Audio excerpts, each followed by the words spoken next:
Sekarang kita akan bahas bagaimana kita harus bersikap ataupun harus melakukan sesuatu ketika usaha kita mengalami kemunduran atau bahkan mengalami ancaman kebangkrutan. Wah, seru banget nih rasanya ya kalau kita ngomongin bangkit dari bangkrut. Nah, ketika kita mengalami situasi yang sangat sulit tersebut, maka yang harus kita lakukan adalah merubah paradigma kita berbisnis. Mungkin ada hal-hal teknis lainnya akan saya bahas berikutnya. Yang pertama sekali itu adalah bagaimana kita membangun yang namanya spiritual mindset.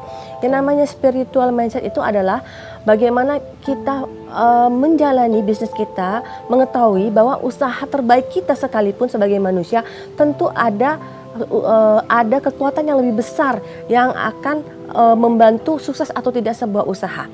Nah, dengan membangun spiritual mindset yang betul apapun agama kita, maka kita sudah mempunyai poin lebih bahwa kita bersikap positif terhadap apa yang kita hadapi. Dengan sikap positif tersebut, maka kita akan mempunyai cara berpikir yang lebih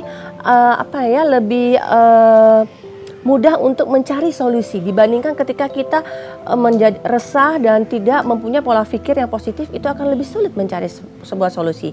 Itu yang pertama.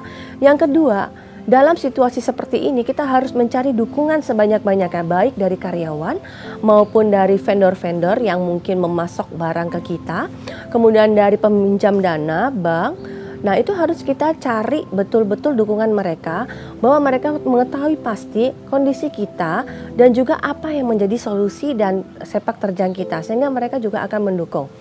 Yang berikutnya adalah bagaimana kita mereview ulang situasi keuangan kita.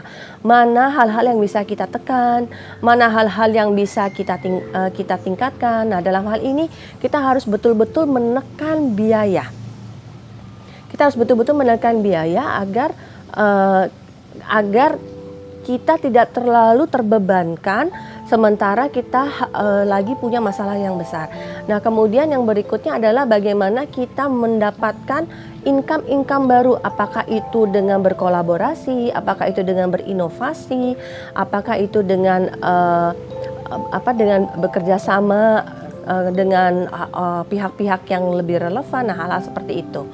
Nah, di sini kesimpulannya, dalam situasi di mana kita mengalami situasi buruk, mundurnya usaha ataupun ancaman kebangkrutan, maka ada 3 hal yang harus kita bangun. Satu, spiritual mindset, kemudian hubungan baik dengan para pihak yang mendukung. Yang terakhir juga kita harus memperbaiki situasi finansial kita dengan menekan biaya, kemudian dengan menegosiasi ulang hutang, dan juga mencari jalan untuk mendapatkan pendapatan baru dari produk-produk yang baru.